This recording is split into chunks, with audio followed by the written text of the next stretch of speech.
Despite the movie being over a decade old, the cultural impact that Inception has, still to this day, is too strong to deny. Even today, Inception references are a big part of Hollywood, and it's fair to say that the movie changed the way that we view shared dreams. But what if there was more to it? What if Inception was real? Today, we're going to be talking about how to beat Inception as you are. The obstacles, the drama, the mistakes, the everything. First things first, the plausibility of dream sharing. The movie many watched in 2010 was a marvel in terms of using dreams as weapons. Using technology and drugs to create a realistic dreamscape that more than one person can enter and control was certainly an intriguing idea presented in Christopher Nolan's film. People scrambled to ask whether it was truly possible, or maybe someday possible. But unfortunately, neither then nor now can we be certain that such technology exists or can exist in our world. For now, there's just no way a person can share their dreams with somebody else in real time. The science of sleep is just not that advanced. As of right now, the best that one can do in terms of sharing their dream is to recount what they remember of their hazy, fading memories to a friend or a confidant after waking up. In that movie, Cobb and his accomplices are seen moving through their target's dreams with ease, completely aware of the situation and the non-reality they're occupying. And with what we know of dreams, this isn't exactly entirely made up. Lucid dreaming, as it's called, refers to the act of dreaming while being completely aware of the fact that you're dreaming. But that's not it at all. Scientists around the world doing research on dreams can theoretically produce images right out of your dream using MRIs and past recorded brain activity. ATR technology, used by a Japanese research team, can recreate a black and white image of your dreams by solely studying your brain and feeding that information into a computer. But, just for the sake of this video, let's say you've managed to bypass those scientific qualms, and sharing dreams is a reality that you've fallen victim to. Now what? Now, stealing thoughts. One of the first scenes in the movie that we witness is the thought-stealing scene, or at least an attempt at thought-stealing. Our protagonist, Cobb, is paid to steal thoughts and secrets out of important people's minds. And there is world building and protecting these officials from people like Cobb. In Inception, stealing thoughts can be as easy as convincing someone that you're part of their dream. If you blend in well enough with the help of your dream architect and your charismatic skills, let's be honest, those are a big part of the job. You can just hop into someone's dreams, talk to them for a bit, ask them to reveal the information in a meticulously planned scenario, and hop back out. If executed perfectly, there's no way a person would even know that they've handed over their biggest secret to you. Ideal reality. But that's not always the case. As we see in the film itself, a person with secrets important enough can know about these dream-hopping spies. Saito, one such man in the movie, has explained all the logistics behind the thought extractions by Cobb himself. Cobb tells him that he can help protect Saito's secrets, that is, before everything goes downhill in the dream. Apparently, Saito was aware of what Cobb and Arthur were trying to do because he had his dreams protected. If you're a victim trying to sneak into your mind,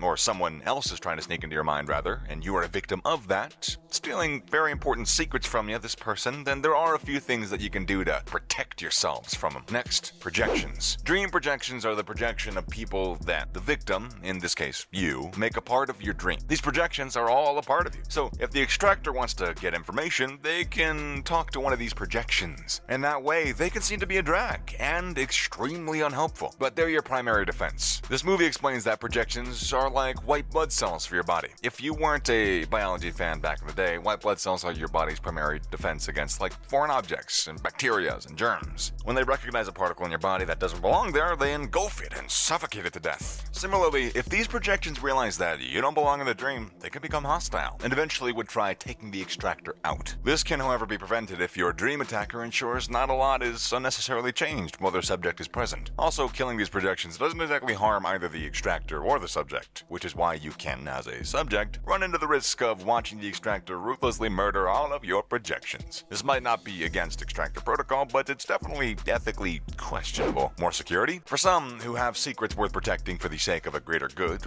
or evil, who knows, there is a step above just hostile projections. This, of course, is a result of training your mind to perfectly defend itself from foreign invasion, an option only available to some. These projections, that are specifically trained to sniff out extractors, are known in the movie as militarized projections, or subconscious security. Sub-security is when certain projections become militarized, and as a result are much more difficult to defeat. These projections are stronger, mentally and physically. They're heavily armed, intelligent, and aggressive, capable of surrounding targets and coordinating assaults upon them. And that's not even it. There are all levels to the security. The further you go into this in terms of levels, the stronger the security is. Like Robert Fisher's dream in the movie, in the first level, there were security agents with whole assault rifles ready to attack in convenient small groups. In the second level, the projections attacked much more viciously. And in the third, they attacked in proper formation, with the perfectly coordinated attack. attack. The third level also had the most number of projections, who were heavily armed and didn't seem to lessen in numbers. How to defeat sub-security. As you saw in the movie, Cobb and his team were able to successfully complete their mission, which might imply that maybe try as you might, beating Inception isn't possible. As an extractor with a team, the most you can do is get your dream architect to build the dream scenario a maze. This way, if your architect can guide the extractor well enough, these militarized projections can be delayed. But of course, like a lot of this movie's science, nothing is ever this simple. If it turns out that someone else is aware of the dream structure and they aren't particularly benevolent, then the information can be used against you, kind of like Mal does with Cobb. Next, Inception. On to the title of the movie, and one of the most interesting phenomenons in cinema history to date. Inception, the movie, is described as the act of planting an idea deep enough into a subject's mind that when they wake up, they presume it to be their own idea. It's a complicated, rigorous process that, for the most of the movie, is shown to be an uncertain gamble that only Cobb believes in. Of course, at the end of the movie, we realize why Cobb is so certain of Inception's existence, and the tragic backstory that follows serves to represent the gravity of the experiment. Mal's erratic paranoia and confusion is the result of Inception, and so is Robert Fisher's decision near the end of the movie. As intriguing as the concept of planting an idea deep into someone's subconscious is, let's